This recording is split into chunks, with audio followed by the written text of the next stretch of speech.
pikit mata niyong bibilin para sa mga sarili ninyo? Ikaw muna, Pikit John Rex. matang bibil. Pikit mata ang bibilin mo. Ikaw muna, John Rex. Pikit matang bibilin. Siguro Andes. Andis! Oh, bakit pikit mata? Para kanino ba yung underwear na bibilin mo? Sa akin. Sa'yo.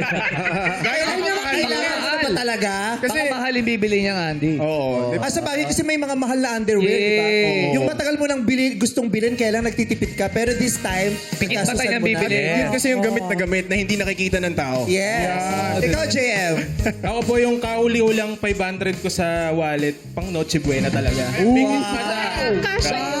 Pikit Kahuli-huli. mata mong gagastusin. Yes. Sino ba makasama mo magno-Noche Buena ngayon? Family ko lang, mother and father ko lang po. Kumpleto kayo? Kompleto po. Ay, sarap. Sarap. Ikaw, sino ba kasama mo magno-Noche Buena? Ganun din. Pamilya ko, mga ate ko. Oo. Hello sa inyo, mga ate ko.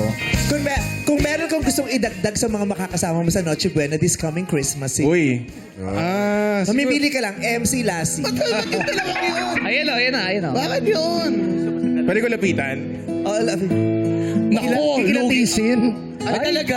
Ay, nag-bless ka. Nag-bless eh. Uy, di pa luto tong leche plan. Ay, sorry. Nakita mo yung ilalim, may mga pula-pula pa. Kuya, lapit. Kuya, lapit. Ang lapit. Nagalit. Uy, first time nagalit si Alapit, Lassie. Lassie, pinili ka ni John Roy. Natutuwa kasi ako kay, kay Miss Lassie. Oh. Natutuwa talaga ako. Tumapas ko to sa'yo. Anong aginaldo mo rito? Ako na bahala sa Noche Buena mo. Yun!